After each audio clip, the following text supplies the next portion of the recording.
I've started this series of what I believe to be the 66 best metal albums ever, and I'm reviewing each one. Here are my guidelines for it. This is going to be a more serious video, just in general, as a fair warning. But I hope you stay tuned for it.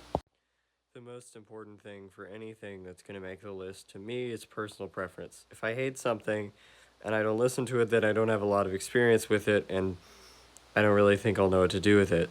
So that's not fair, but also I can't make this list without acknowledging my own personal bias, at least in some way, because that is going to dictate what's in and off centrally. Historical significance is the other one.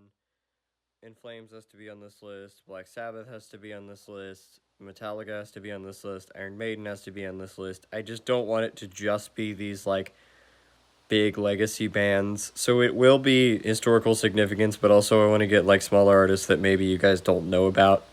I think part of my responsibility as a creator is not to just talk about how Pantera, Metallica, and Iron Maiden are the best bands ever, but to actually try to at least attempt to expose you guys to more interesting underground music. You don't have to listen to it, but I feel like I'm just not doing my job if I'm not doing that. Then I'm missing the point. Whether it is actually metal or not seems like kind of an obvious one. My definition of metal is just nothing before Sabbath, and really not anything from the 70s other than Sabbath, Priest, and Rainbow, and Motorhead. That's kind of it. There's not a lot of 70s music I consider metal, and a lot of it's great, and I listen to a lot of it, but yeah, it's not going to be on this list for the most part. Consistency, actually, isn't one that's going to come up a lot. And what I mean by this is just, there are albums that have very important singles that are very iconic, like Living Color, Vivid. But I don't think these albums are really, consistent all the way through, and thus I don't really want to put them on this list, if that makes sense to you at all.